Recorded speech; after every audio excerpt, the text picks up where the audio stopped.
Deuxième partie de Frontal, votre rendez-vous politique qui vous plonge au cœur de l'actualité sur le continent. Le numéro de ce jour est consacré donc à la RDC qui tient le 20 décembre 2023. Ça présidentielle, mais quel regard porter sur sa gouvernance? Avant d'en parler avec mes invités, je propose de suivre ce qu'en dit le journaliste congolais Kalev Mavinga.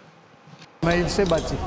Il s'est battu jusqu'ici, en tout cas. Il a posé quelques jalons, notamment avec la gratuité de l'enseignement et aussi la gratuité de la maternité. Et j'ai vu les projets 145 territoires.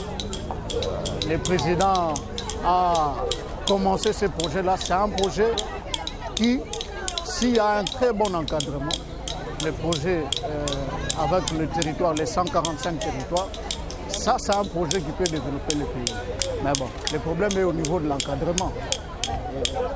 Si ce projet est très bien encadré, je crois que le développement du pays peut partir de là. Et même en parlant de la gratuité, que ce soit de l'enseignement, mais aussi de la maternité, quelles sont les mesures qui ont été prises? Ce sont de très bonnes décisions, mais quelles sont les mesures qui ont été prises aujourd'hui? Vous, journalistes, il faut rentrer parfois dans nos différentes écoles pour voir là où la gratuité est effective, comment est le niveau de l'enseignement. Je pense que ce sont de très bonnes décisions, mais il nous faut encore beaucoup plus d'impulsion pour encadrer les dites décisions. C'était donc le journaliste congolais Kalev Mavinga. Patrick Mbeko, vous étiez en train d'aborder avec nous justement la question du bilan. Et votre compatriote, le journaliste que nous venons d'écouter, en a cité quelques points, notamment la gratuité de la maternité, la gratuité de l'enseignement, le projet 145 territoires. Mais vous reveniez sur la promesse de sécurisation, de pacification de votre pays, la RDC, qui visiblement n'a pas été tenue. Oui, parce que d'abord, une chose qu'il faut dire, c'est que le compatriote Mavinga a parlé de ces projets, mais il a relevé quand même le fait que c'est au niveau de l'articulation de ces projets. C'est vrai. C'est ça qui va faire la différence, parce qu'on peut tout promettre, mais si au niveau de la faisabilité, il y a un problème, bon, au final, les gens vont finir par se plaindre. À l'époque de Kabila aussi, on nous avait parlé de gratuité de la modernité. Et puis la gratuité de l'enseignement n'est pas une nouveauté en RDC, il faut le rappeler. À l'époque de Mobutu, il y avait cette gratuité de la scolarité. Pour ceux qui connaissent l'histoire de leur pays, c'est essentiel. Maintenant, pour revenir à la question de la sécurité. S'il vous plaît. Moi, je pense que c'est une question qui est extrêmement importante parce que la RDC, depuis 1996, est attaquée, continuellement déstabilisée par le voisin rwandais, tantôt par l'Ouganda. Et depuis 2021-2022, il y a eu cette résurgence du M23 que Félix Tshisekedi a promis de mettre fin pour l'instant. Il a indexé publiquement non, mais le problème, le voisin rwandais. Oui, mais le problème n'est pas d'indexer publiquement parce que l'implication du Rwandais est un secret de polichinelle. Ça a été révélé bien avant Félix Tshisekedi par le rapport des Nations Unies. Et je tiens à rappeler aussi que le M23, ce n'est pas sa première aventure en RDC. En 2012, le M23 était en RDC. Il avait été vaincu à l'époque par l'armée congolaise épaulée par la brigade spéciale de la MONUSCO. Bon. Aujourd'hui, c'est le même groupe armé qui est de retour. Bon. Et l'armée congolaise a du Alors, comprenons bien, pour que nos téléspectateurs comprennent. Vous êtes spécialiste des Grands Lacs. Le M23, ce groupe armé, d'où vient-il? Et qui l'alimente? C'est un groupe armé qui a été créé, alimenté par l'Ouganda et le Rwanda en 2012. Ça, c'est formel. Ça, c'est formel et ça a été amplement documenté. Et c'est des Congolais qui sont dedans. Attention, à l'intérieur, vous avez des Rwandophones qui mettent en avant des Congolais de service pour congoliser en fait ce mouvement rebelle. Le M23 est dans la droite ligne de tous les mouvements qu'on a pu observer en RDC depuis 1996. Il y a eu l'AFDEL, à l'époque avec Laurent Désiré Kabila, le père de l'ancien chef de l'État, Joseph Kabila. Oui. Laurent Désiré Kabila était le chef de l'AFDEL officiellement, mais nous savions tous que l'AFDEL était pilotée à partir du Rwanda. Puis par la suite, après la rupture entre le Kabila père et ses parents rwando-ougandais, il y a eu la deuxième guerre du Congo. Là, on a eu le RCD Goma. Et là aussi, on nous a présenté ces mouvements comme étant des mouvements congolais, mais ce sont des mouvements congolais de nom. C'est le Rwanda qui pilote tout. Et du RCD c'est une invasion. Exactement. Et du RCD Goma va naître le CNDP. Oui. Là aussi piloté par des gens qui se disent congolais, mais qui au final se retrouve quand même à la remorque du Rwanda, toujours selon les rapports des Nations Unies et des ONG internationales. D'ailleurs, Laurent Nkunda Batware, qui a été un ancien du CNDP, se trouve aujourd'hui au Rwanda. Il était aussi dans l'armée patriotique rwandaise de Kagame. Et donc, ça, c'est un élément concret. Hein? Et du CNDP va naître le 1-23. Et c'est toujours les mêmes prétextes. Mais ce sont des prétextes qui sont curieux dans la mesure où, quand on analyse les faits de manière froide, l'on se rend bien compte que derrière l'aventure de 1-23, il y a le Rwanda qui n'a jamais cessé de militer pour la partition, le contrôle d'une partie de l'Est congolais, en tout cas d'une partie du Kivu. De l'Est. Et donc, quand on voit la situation du 1-23, on peut aujourd'hui dire qu'il s'agit d'un grand échec pour non seulement la diplomatie, mais aussi la politique de défense et de sécurité du président Tshisekedi. J'ai une précision importante à faire. Oui, très rapidement. Pendant que Félix Tshisekedi crie partout au monde que nous sommes agressés par le Rwanda, il n'a jamais rompu les relations diplomatiques avec le Rwanda. Il n'a jamais fermé la frontière avec le Rwanda. Les douaniers congolais et rwandais travaillent ensemble à Goma. Comment voulez-vous que le monde nous prenne au sérieux? Et qu'on arrête de prendre le Congo comme une bête de foire, ou dans toutes les réunions des Nations Unies sur l'environnement, ah ouais, nous sommes un pays solution. Les matières premières du Congo, la forêt congolaise doit être une solution pour les Congolais, pas pour le monde entier. Alors si on présente les pays, ah non, nous sommes revenus sur le plan diplomatique parce que nous sommes une bête de foire à piller, ça, en tant que Congolais, c'est inacceptable. Effectivement, quand au début de son mandat, on fait de la pacification de son pays une priorité, enfin l'objectif ultime, à la fin du mandat, on doit pouvoir se demander, est-ce que cet objectif a été atteint? Pour vous, votre pays est toujours occupé par le M23 aujourd'hui. L'Est de votre pays ne vous échappe au contrôle de l'État. Qu'est-ce qui explique l'incapacité, entre guillemets, je dirais, du pouvoir à pacifier l'ensemble du territoire congolais aujourd'hui? Merci beaucoup. D'abord, je suis surpris parce que j'ai en face de moi un spécialiste du Grand Lac. Oui. Et puis, bon, j'ai quelqu'un qui se fie des déclarations derrière son écran, ce qui se passe. Ce n'est pas ni le Rwanda, ni l'Ouganda qui puissent agresser pendant plusieurs décennies la RDC. Il y a toujours des forces obscures derrière. Quand notre ami est en train de dire ici comme quoi cette guerre était déjà vaincue, non, non, la guerre était déjà là, la partie était déjà occupée.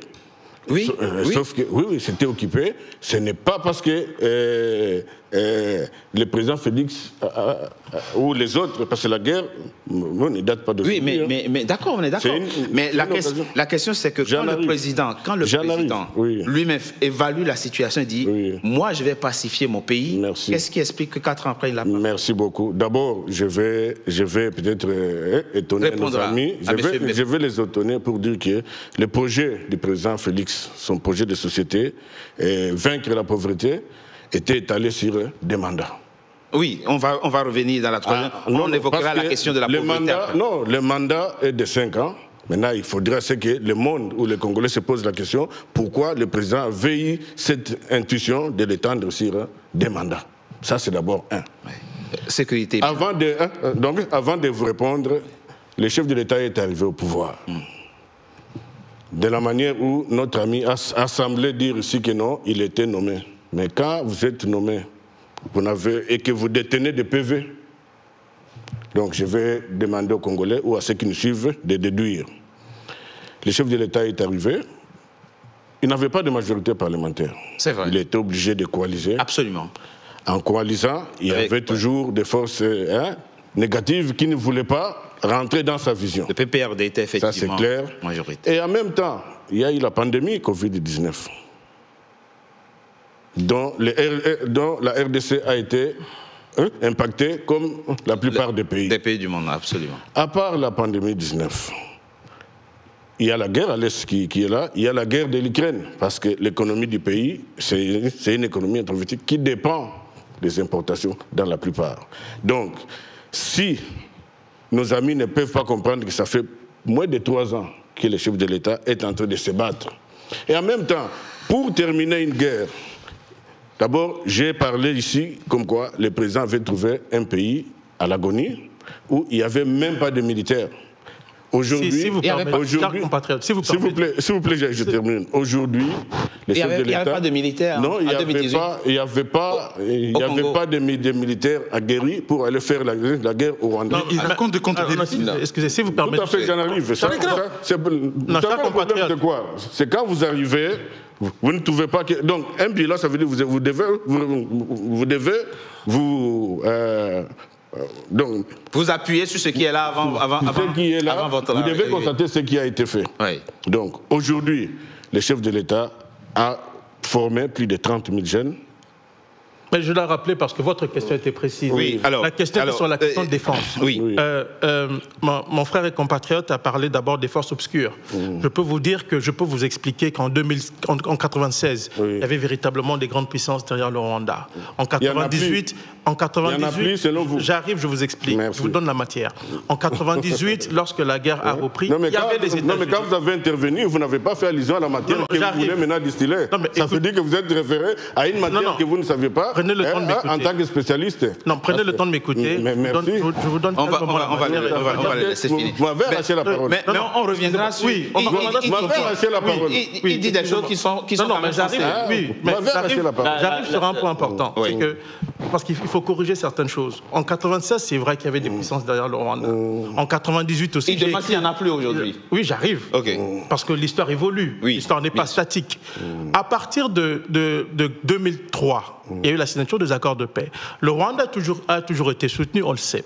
Par contre, par rapport à la question du 1-23, il n'y a aucune puissance derrière le Rwanda. Et d'ailleurs, pour la première fois, on a vu dans le dossier du 1-23 les États-Unis hausser le ton. D'abord en 2012, il y a eu des sanctions à l'égard du Rwanda, bien que symboliques. Il y a eu une suspension d'aide destinée au Rwanda de la part des pays comme la Suède, l'Allemagne, un certain nombre de pays européens. Donc ce n'est pas une nouveauté. Et aujourd'hui, en 2018, en 2019, parce que l'affaire du 1-23... En 2023, oui, l'affaire du 1-23 revient en 2021. Quand Félix Tshisekedi arrive au pouvoir, le 1-23 n'existe plus. C'est quand même important de le dire. Alors quand on fait une analyse géopolitique de ces questions, il faut avoir de la substance et des connaissances. Sinon, on risque de faire dire aux faits et aux réels, c'est que les faits ne disent pas nécessairement. Donc maintenant, quand vous parlez de la question, parce que sa question, la question du journaliste, de M. Richard, est très très précise. Il y a une question de bilan. La question de 1-23... J'arrive, il y a une genèse aussi. Oui, non, j'arrive parce que... Merci. Je suis d'accord avec vous, il y a une genèse. Mais... la situation actuelle de sécurité, la question de défense aujourd'hui, n'est pas le fait des grandes puissances ou de qui que ce soit qui se cacherait derrière. Je tiens à vous rappeler d'ailleurs, et vous le savez, Félix Tshisekedi s'était rapproché du Rwanda quand il est arrivé au pouvoir. À l'époque, il y avait quand même, c'était les mamours entre le président Kagame et M. Félix Tshisekedi. Il a dit que c'était son partenaire fier. C'est moi qui ai la parole, non? Non, je vous remets la parole. Gardez votre matière, vous allez la distiller à ceux qui n'en connaissent pas. On va pas s'énerver. Je suis très bien informé. C'est pourquoi j'ai dit, il n'y a pas longtemps, au 78e Assemblée générale des Nations Unies, les États-Unis ont dit clairement qu'ils vont mettre terme à la coopération militaire avec le Rwanda. Pourquoi? Alors, ça vous non, ils n'ont pas dit ça. Ils n'ont pas dit ça. Non, ils n'ont pas dit ça. Ils vont couper, ils vont mettre une coopération dans une structure donnée de l'armée parce qu'on reproche au Rwanda d'enrôler des enfants soldats au sein du 1-23. C'est ça la question. Et que les relations diplomatiques ne sont pas encore rompues. Exactement, parce que c'est très important de le savoir. Mais on va circonscrire le débat. On va circonscrire le débat. La frontière est ouverte. La question, s'il vous plaît, la question posée, elle est simple.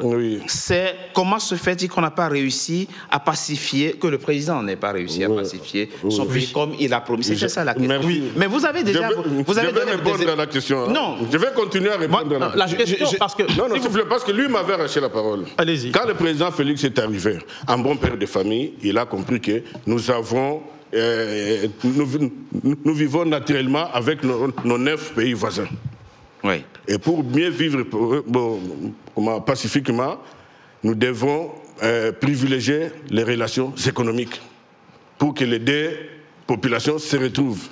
C'est la raison pour laquelle le président Félix s'était rapproché du président Kagame, parce qu'il avait compris que le motif qu'il y avait derrière la guerre, c'était les velléités du Rwanda à travers ses forces obscures. Mais aujourd'hui, des millions de vos compatriotes sont déplacés au J'en arrive. à Goma. Quand il est arrivé, il n'avait pas les bâtons ou les moyens pour faire la guerre. Il fallait à ce que le président Félix alors, pour qu'on gagne du temps, je vous résume. Il s'est préparé pendant tout ce temps, même en privilégiant... pourquoi on ne passe pas? S'il vous plaît, même en privilégiant la guerre, parce que la guerre, un jour, elle finira par l'être. Si les autres ne sont... D'abord, il y a eu l'ultimatum que les M23 doivent quitter le pays. Ils ne respectent jamais le... Ils ne vont pas respecter, mais ils vont quitter de force. Dans peu de temps, il y aura plus de mouvement. Oui, mais dans peu de temps, il n'y aura plus de mouvement. Pourquoi on ne l'avait pas fait?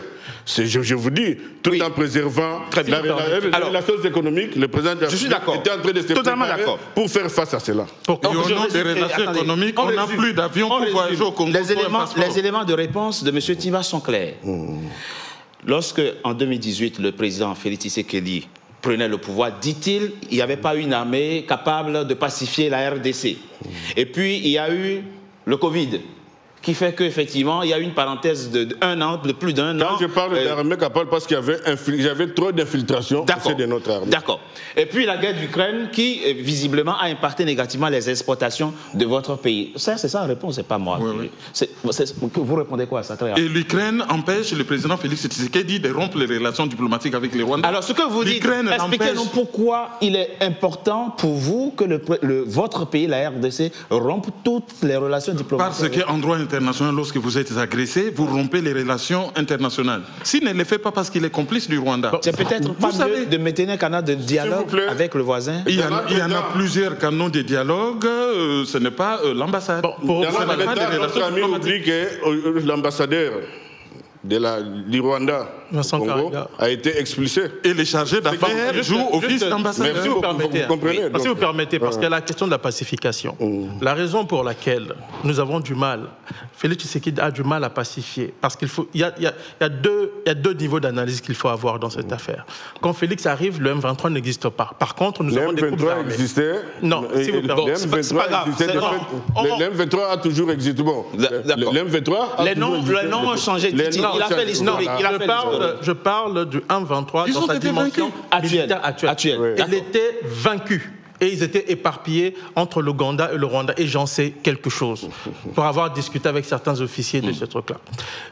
Il y a deux niveaux d'analyse. Vous vouliez nous dire pourquoi il y a deux niveaux d'analyse. Ne réussit pas à pacifier. Il y a deux niveaux d'analyse. Si on parle de pacification par rapport à M23, c'est un échec. Parce qu'il n'y a pas de vision, il n'y a pas une compréhension profonde des enjeux de la partie Est. Le deuxième aspect, c'est la question des groupes armés. Parce qu'au-delà du M23, vous avez des dizaines de groupes armés qui pullulent dans l'Est de la RDC. Et on a même instauré, on oublie de le dire, un état de siège. Bien sûr. En Ituri et au Nord Kivu, et ça n'a rien donné. Non, mais qu'est-ce que vous racontez, mon frère? C'est grâce à cette à l'instauration de l'état de siège qu'on a... Bon, cher ami, on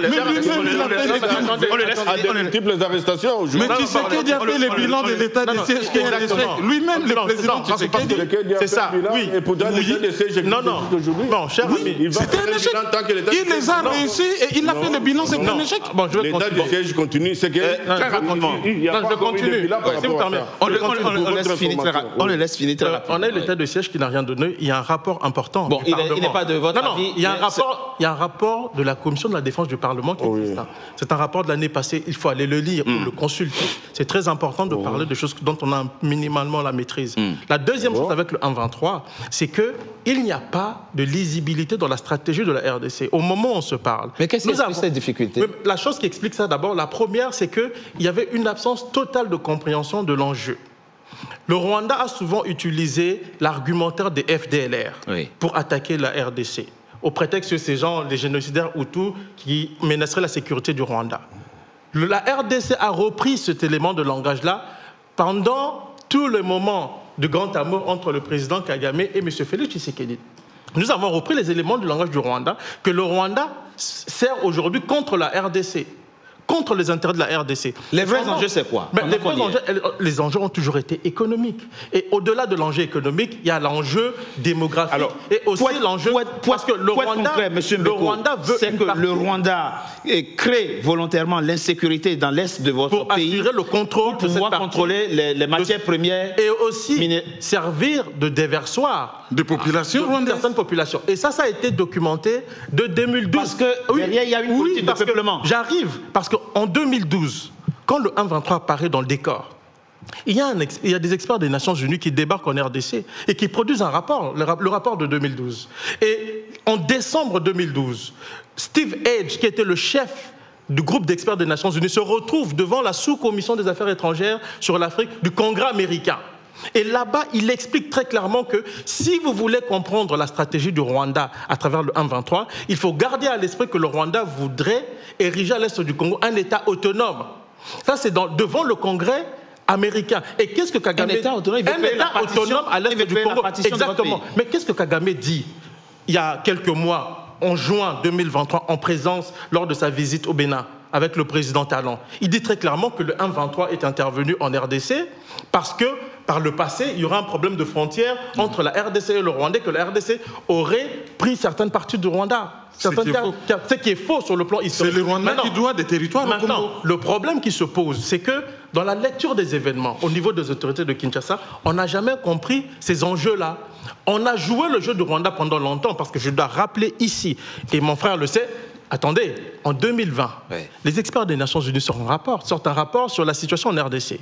Et ils révèlent que les troupes rwandaises étaient présentes à l'est de la RDC de manière clandestine avec le soutien du gouvernement de Félix Tshisekedi. Ça, c'était avant la rupture entre Félix Tshisekedi et Paul Kagame. Vous pensez que le président Félix Tshisekedi favorise quelqu'un qui se dit expert mais qui ne maîtrise même pas les domaines dans lesquels... Non. Je ne dis pas qu'aujourd'hui, Félix Tshisekedi favorise. Vous m'avez posé la question de savoir pourquoi la politique de défense ne marche pas. Il y a eu un problème de compréhension des enjeux en présence et en fonction de cette mauvaise compréhension, on a articulé des stratégies qui ne pouvaient pas répondre, qui ne sont pas adéquates à même de résoudre la question. Et ce que je dis sur la présence de groupes armés et la présence de l'armée rwandaise en 2020, soutenue par le gouvernement de Kinshasa, je demande à vos téléspectateurs d'aller consulter le rapport des Nations Unies de 2020. C'est aussi simple que ça. Moi, je pense que dans ce genre de dossier, nous devons mettre de côté le côté partisan pour privilégier les intérêts supérieurs de la RDC. C'est vrai. Il s'agit de votre pays commun. Absolument. On doit privilégier. Ça, ce n'est pas un débat politicien. Exactement. C'est un débat patriotique. J'ai comme l'impression que je suis venu assister aux incantations d'un pseudo-analyste qui ne maîtrise même pas le sujet. D'accord. Vous pensez que ce qu'il dit montre qu'il ne maîtrise pas le sujet. Si le président Félix n'était pas intelligent, s'il ne maîtrisait pas les dossiers, il n'allait même pas instaurer l'état de siège. Décrié par les notables de ce côté parce qu'ils avaient des intérêts, beaucoup d'intérêts aujourd'hui. Nous avons aujourd'hui à la barre un des financiers de ces gens-là, qui s'appelle Mwanga Chuchu. Je ne sais pas si le monsieur sait ou il savait le rôle que jouait ce monsieur-là en réalité, tout en étant député de la République. Alors quand vous racontez des choses... La question précise, c'est avons-nous compris précisément ce qui se passe avec le M23, les enjeux liés au M23, et est-ce que les stratégies mises en place pour juguler son grippe sont adaptées? Merci beaucoup. C'est pourquoi j'avais dit ceci. Quand le président de la République est arrivé... Mais je propose qu'on marque une courte pause, on se retrouve dans quelques instants pour que vous puissiez répondre. À tout de suite.